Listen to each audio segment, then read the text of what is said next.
Do you want to wake up feeling like you're stepping into who you're meant to be, into the best possible version of you? What if I told you that the key to your best life, health, and happiness are all around you? You just have to find what works for you. I'm Hope Pedraza, and I believe that there isn't just one way to live a healthy and meaningful life, and that all you need is a little inspiration to make changes that last from the inside out. Each week, I'll be sharing tangible tips and inspirational interviews to help you on your journey. These are the steps to take to improve your life and live with purpose. This is Hopeful and Wholesome. Hey y'all, welcome back to Hopeful and Wholesome. Popping on to talk about aluminum today, or as our friends across the pond like to say, aluminium. So the reason I want to talk specifically about aluminum today is because this is one of the most common heavy metals that I find on the hair tissue mineral analysis that I do on my clients. And, of course, one of the reasons is it is a very common element just in our environment. It's estimated that the average adult in the US eats about 7 to 9 milligrams of it in their food every day. So, we're just exposed to it, whether we're, intentionally trying to avoid it or not. So, yes, it's going to show up, but it's when it shows up in higher amounts that we, want to be wary about it. And we want to avoid it as much as we can for reasons I'm going to talk about today. But it is one of the most common heavy metals. I would say aluminum and mercury are probably the most common. And there are ways we can avoid exposure to it, right? And now, yes, we probably can't avoid all exposure to it, but at least limiting our exposure is going to make a big difference. So it is the most abundant metal in the Earth's crust, and which is why it's found in the body so often, right? It's in our soil, the water, the air. It can be ingested, absorbed through the skin. It can be inhaled in the environment, right? So we're exposed to it a lot. The problem here is aluminum is widely recognized now as a neurotoxin that inhibits more than 200 biologically important functions in the body and has a lot of harmful side effects. And there's been a lot of studies on aluminum in the past handful of years to show exactly what it does as a neurotoxin. It accumulates in the kidneys, the brain, the lungs, the liver, the thyroid, and it competes with calcium for absorption. And that's really where we starts to become a problem, because now it's leaching the calcium from the bones, right? So it's affecting our skeletal mineralization. It's affecting our bone density. It can affect our growth. If it's in kids or babies, infants, right? It can slow their growth, and it can attack the central nervous system because it can pass through the blood-brain barrier, which that's why it's called neurotoxic, right? It can pass through the blood-brain barrier, and so it's been linked to certain degenerative brain diseases like Alzheimer's and Parkinson's. It's been linked to breast cancer and bone disorders and even autism.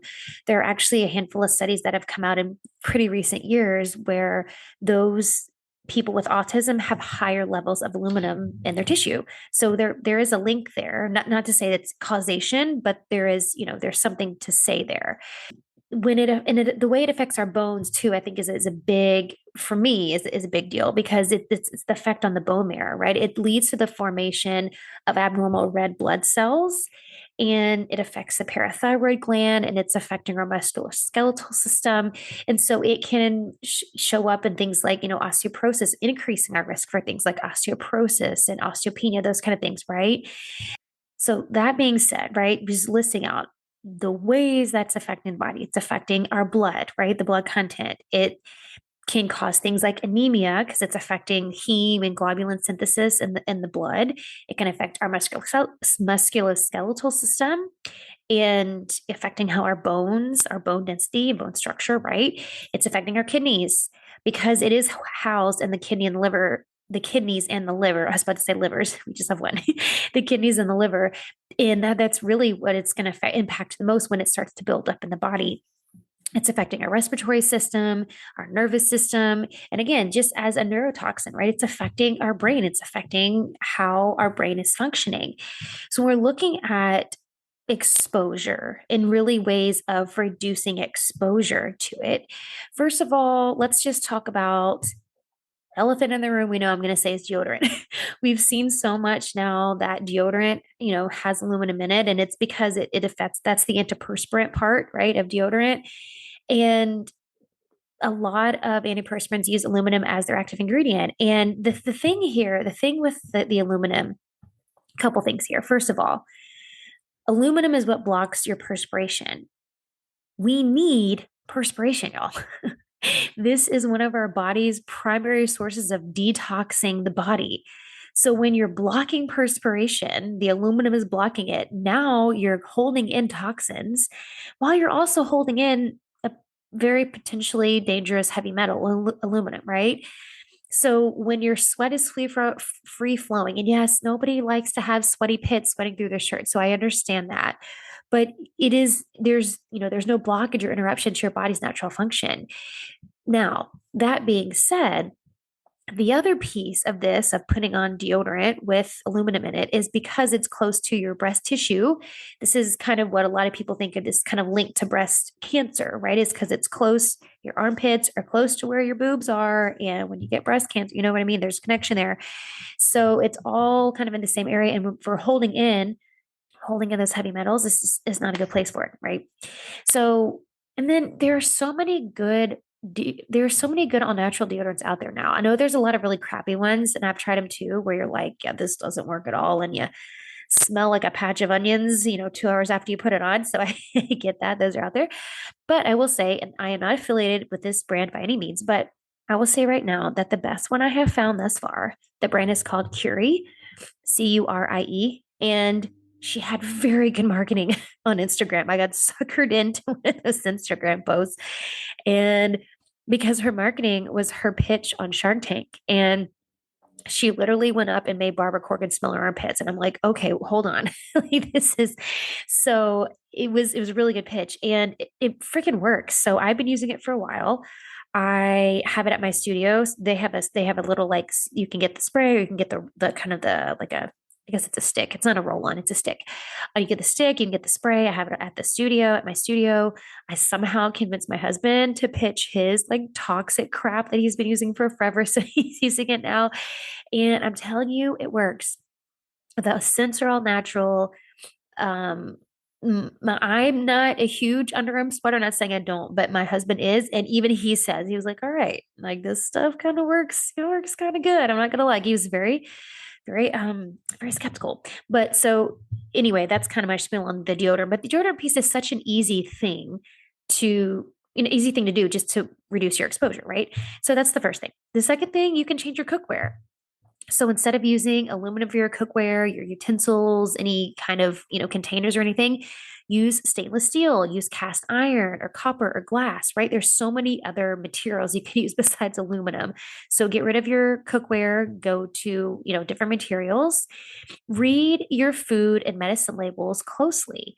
And aluminum is found in, gosh, so many things, for anything with like refined flour, right? So think like cake mixes and flour mixes, if you're not getting like the organic and like the really, what my husband called with the bougie flour, right? Just because that's what I get.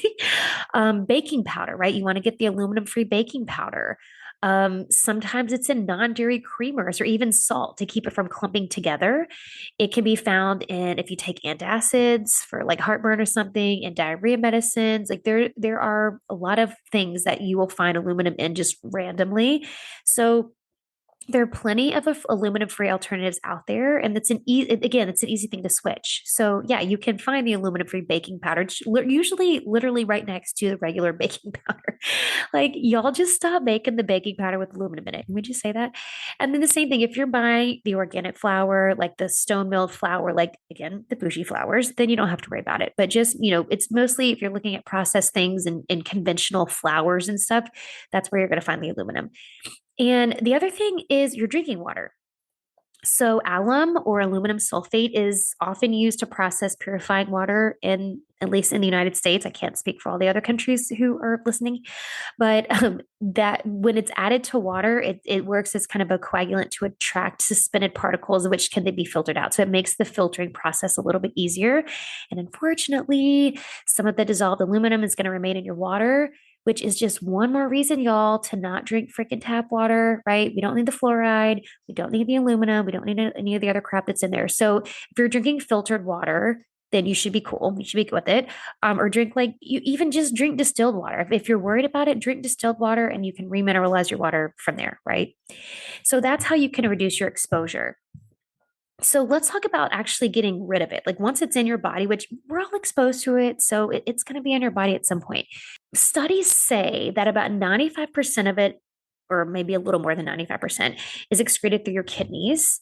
And then about 2% or so is excreted through your bile. However, research is also showing that aluminum is absorbed by your intestines, can be absorbed by the intestines. And from here is where it's transported into the bone, where it disrupts mineralization, bone cell growth, the activity of, right, of your bones actually growing and the density and all that. So if it's kept in the bones for too long, for long periods, this is where it becomes toxic. And this is where it's just the toxic effects really just kind of compound. It's like a cumulative effect, right? And this is where, like for me, when I'm looking at the HTMA, I can really see it. If there's high levels of aluminum on there, there are most definitely going to be some mineral imbalances, right? First, it's going to be the calcium, and then we're going to see things like boron and magnesium, and like there's just kind of a chain reaction. And so again, if we're not excreting it properly, right, like I said, most of it through your kidneys and through your bowel, so you either pee it out or you poop it out.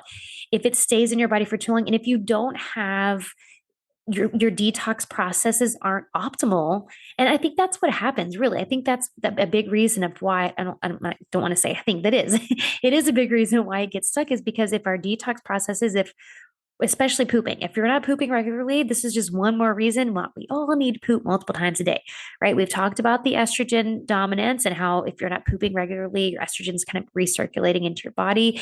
It's the same thing for heavy metals, and aluminum is included in that, right? We're just recirculating those toxins in the body, and it can be absorbed into the intestines, and it's going to be transported into the bone. So this we want to avoid this as much as possible. And if we are ingest, or when, I'll say when, because it's not an if, it's a when we do ingest it, we want to make sure our detox processes are working optimally so we can get rid of it. So let's talk about a few ways that you can get rid of it. So leafy greens, this is true for, let's just say, for all heavy metals, right? Just leafy greens in general, and for other processes, leafy greens are a really good way to help detox aluminum from your body. Things you think like broccoli, kale, spinach, chard, sprouts, arugula, celery, right? Anything green. Green veggies are going to be leafy green vegetables, and just green vegetables in general. Those are really good for detox, helping just naturally, because it's going to help your liver. It's really supportive for your liver. The other thing is looking at silica. Silica is a really great all natural way to help get rid of aluminum. And when my clients have really high levels of aluminum in their HTMA, this is the first thing we add. So we either adding it to your supplements, or you can get the water. So Fiji water, and again, I know, throw that word bougie out there again. If for some of y'all, you're like, oh, I'm not drinking that bougie water, but really, the great thing about Fiji water is it does have the silica. Now, there are other waters out there now that do have silica added, but Fiji water is a good natural source of silica. The Fiji water from Fiji just naturally has good sources. It's a good source of silica, but not all, bottled water has that, and not all fancy water you buy are going to have silica, but silica is a great way. And the reason I say Fiji water is just because it's easy. Like if you could just drink Fiji water every day and to get rid of your aluminum, it's easier than having to remember like, oh, I need to take my supplement, or I need to make sure my supplement has silica in it. Or I need to take silica tablets, right? So for me, it's like you're going to drink water anyway. So that's a really good, easy way to do it. Cilantro and chlorella are two other things. And if you're like me, and the thought of eating cilantro every day makes you want to vomit, then there are other ways. I cannot stand cannot stand cilantro. But for me, it's one of those things too, like eating it, like if it's in like a salad or like pasta, if there's too much in salsa, it's so gross. But if it's in like, you make a green smoothie, you could throw it in, then other things cover it up. So there are ways to make it more palatable if you don't like cilantro like me. But I think those are two, and then chlorella. Chlorella is a really good way just to kind of help the body naturally detoxify, help support the kidney, liver. So basically anything that's going to help support your kidney and your kidneys and your liver. I keep want to say livers, like we have more than one. Anything that's going to support those two parts, just because that is where aluminum is going to be held and processed, right? That's going to be helpful for getting rid of it. And really and truly, the only way to really know if you have aluminum, like high aluminum levels, is a test. It really is. So if you're wondering and questioning if you have, if you know you've been exposed to high levels, or you think that maybe maybe it's you just think or wondering if you have high levels of heavy metals in general, then I would recommend getting an HTMA. I will put a link in the show notes. I have the easiest way to do it. There's like a whole program you can do if you want like a long-term program. But if you're somebody who's like, I just kind of want to know, and then I can do something on my own, I have what's called the HTMA test package, and it's just the test, a session with me. I create the protocol. You get a little bit of follow up, but it's just kind of like a self-guided thing. So you get the protocol and everything, and you have the answers. I create the protocol, I create your custom mineral um, supplements that you take, and then you can, then you'll know what you're actually getting rid of. So I hope that was helpful for you in learning a little bit more about aluminum, how we can limit our exposure, and how we can help the body naturally detoxify. Because really, with any heavy metal, y'all, with anything toxic, toxins, heavy metals, I know I've said it before, and I will say it probably a million more times before I die, maybe more, that it's not about avoiding these things altogether, because we live in a toxic world. It's really just about reducing your exposure and knowing how to help your body detoxify from the toxins that we do come in contact with, inadvertently. I think at least y'all listening here, we're not like intentionally trying to come into contact with toxins and like shoving toxins in our bodies intentionally. But so it's really just about reducing the exposure, limiting exposure, and supporting our body's natural detoxification processes so we can get rid of them and live as toxin free as possible. All right, y'all. I hope this is helpful, and I'll see y'all next time. Thanks for listening to Hopeful and Wholesome, y'all. If you found value in this week's episode, please subscribe on iTunes or wherever you listen to your podcast and leave a review to let me know what you thought. I'd love to know what you find useful in these episodes so I can know how to provide the most value I can to my listeners. And if you have topics you'd like to know more about, I'd love to hear those as well. So shoot me a message on Instagram, Facebook, or LinkedIn. It's at TheHopePedraza, or you can visit my website, hopefulandwholesome.com. Thanks, y'all.